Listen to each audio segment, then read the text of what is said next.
10월 첫째 주 주간지수 일정입니다. 국내 증시는 추석 연휴로 오늘까지, 중국 상해종합지수는 국경제 연휴로 이번 주 내도록 휴장에 돌입합니다. 그동안 시장은 눌렀던 악재들은 어느 정도 해소가 되긴 했지만은 글로벌 증시도 뚜렷한 방향성이 나오지 않았어요. 우선 임시 예산안이 45일짜리지만은 일단 통과가 되면서 셧다운은 피해가는 모습이 나왔고, 그리고 PCE 지표가 발표가 되었는데 이번 이 코어 PC 개인 소비 지출이 2년 만에 가장 낮은 수치를 기록을 하게 되면서 시장에서는 이제 더 이상 금리 인상은 하지 않겠구나 라고 지금 금리 11월 달에 동결 가능성이 70%까지 치솟았습니다. 다만 이 정책 전환 피벗은 언제 할 거냐라고 이제 확률을 봤을 때는 이게 5월달이 가장 높았다가 이제는 6월도 지나서 7월까지 밀렸습니다. 그러니까 올해 상반기에는 금리 인하는 조금 어렵지 않을까라고 투자자들이 생각을 많이 하고 있고요. 그리고 이번 지난주에 나왔는데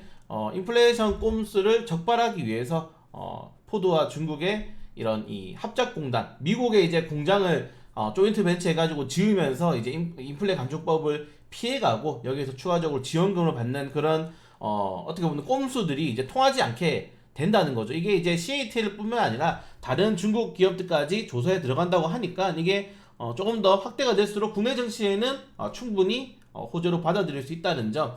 자, 그리고 9월달에 가장 많이 하락한 업종들이 이제 2차전지 종목들이잖아요. 2차전지 종목들의 호재가 많이 발생을 했습니다. 우선은 추경호 형제가 이번 이 국무총리죠. 국무총리가 연내에 2차전지 산업 경쟁력 강화 방안을 발표하겠다. 이거는 이 지난달에 있었던 정부의 전기차 보조금 지원 확대를 조금 더 죄송합니다. 부총리입니다. 이 조금 더 줄 수 있는 크레딧을 줄 수 있는 그런 정책이 될 수 있고, 그리고 이게 국내 증시에는 아직 뭐 뉴스가 나오지 않았는데 캐터필러 다들 아시죠? 중장비 뭐 대형 이런 뭐 자동차를 만드는 그런 건설기계를 만드는 최대 이제 건설기계 업체 캐터필러와 이제 에버말 코퍼레이션 미국 최대의 리튬 광산 업체, 이 업체가 이제 배터리 전기 트럭과 리튬을 사용하는 기술에 대해서 협력을 하고 있다고 밝혔습니다. 그러니까 중장비에는 뭐가 들어갑니까? 대부분 경유가 들어가잖아요. 근데 전기차로 전환이 된다는 거예요. 중장비까지. 자, 그렇게 되면은 최근에 여러분들 뭐 대동이라든가 뭐 TY YTM이나 이런 종목들이 왜 올랐겠습니까? 이게 또 자율주행 전기차 전환을 또 하게 되면서 테마로 엮이면서 올라갔는데, 이제 건설 장비, 대규모의 장비까지 전기차로 전환이 된다면은 거기에 대한 기술이 또 추가적으로 필요할 수밖에 없겠죠. 그렇기 때문에 이런 것들도 충분히 최근에 떨어졌던 리튬 가격을 끌어올릴 수 있고, 리튬 가격이 끌어올리게 된다면은 국내 2차전지 기업들에 대한 호재가 충분히 적용될 수 있다는 점들, 이렇게 좀 국내 증시에는 시장을 끌어올릴 수 있을 만한 재료들이 많이 나왔다. 그래서 아마 오를 거예요. 내일은 오르겠죠. 오르지만은 전체적인 시장 분위기 봤을 때는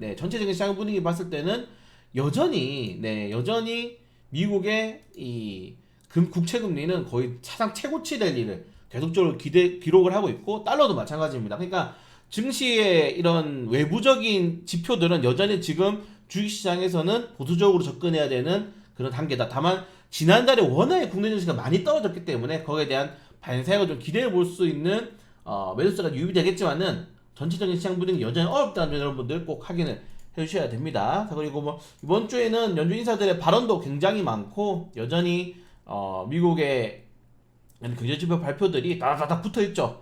붙었기 때문에 또 쉽지 않다. 그래서 시장의 반등은 나오겠지만은 막 대세 상승장 아니면 대세 반등장 악재가 크게 해소되었느냐, 그것도 아니에요. 그렇기 때문에 반등은 나오지만은 여기서 갑자기 막 비중을 넣고 이제 내 종목 반등 나오나요 보다 바닥에서 추매해버리면은 또다시 그런 단기적인 이런 악재들이 출현했을 때는 시장에 추가적인 하락이 나올 가능성이 더 크단 말이에요. 왜냐면은 추가적인 호재들이 나오긴 했지만 악재들이 완벽하게 해소된 건 아니란 말이기 때문입니다.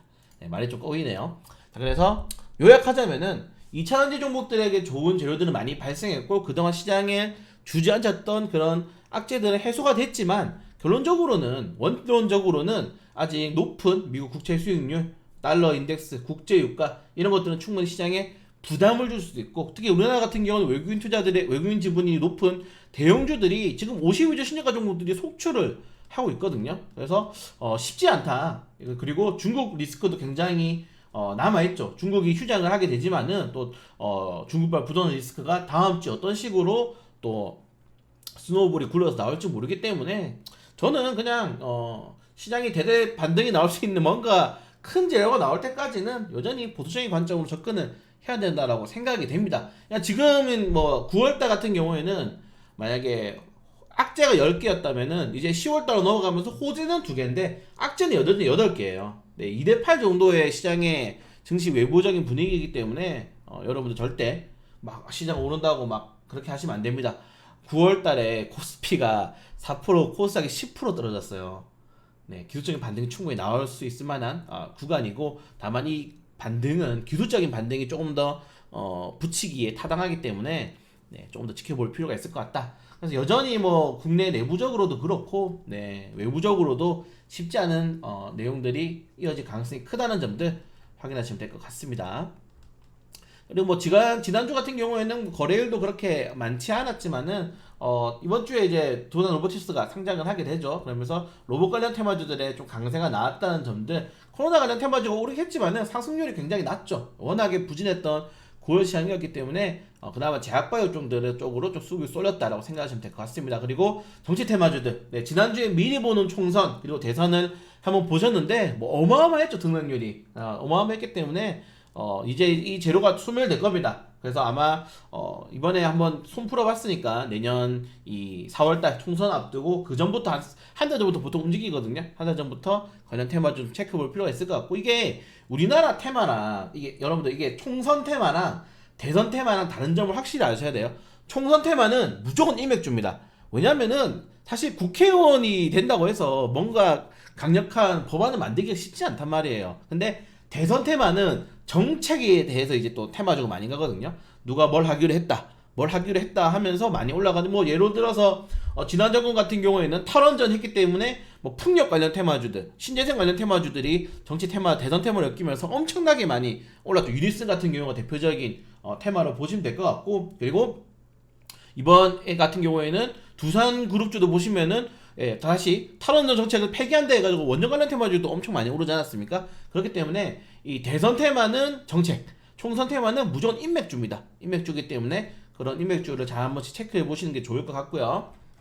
그리고 뭐 중간 상승 종목들도 정치 테마주들이 굉장히 많았죠. 하천기계라든가 일성건설이라든가 뭐 체시스라든가 이런 종목들이 좀 강한 탄력이 나왔고, 그걸 제외하고는 그동안 뭐 긍정적으로 나왔던 종목들이 추가적인 탄력이 나왔다는 점, 여기 보시면은 똑같은 색깔이 없잖아요. 테마주가 돌아지 않았습니다. 그러니까 업종 시장을 주도하는 주도주가 나오지 않았기 때문에 과연 다음 주에는 그동안 급락이 나왔던 반도체가 갈 것이냐, 아니면은 좋은 호재가 많이 나왔던 2000년 종목들이 갈 것이냐, 그런 것들이 좀 주요하게 포인트가 될 가능성이 크다는 점들, 저는 2000년 종목으로 좀 수급이 쏠릴 가능성도 크다라고 좀 생각이 됩니다. 보시면 될 것 같고, 뭐 월요일 그 수요일이죠. 한싹이 신규 상장을 하게 되고요. 그리고 두산 로보틱스 네, 목요일날 상장을 하게 됩니다.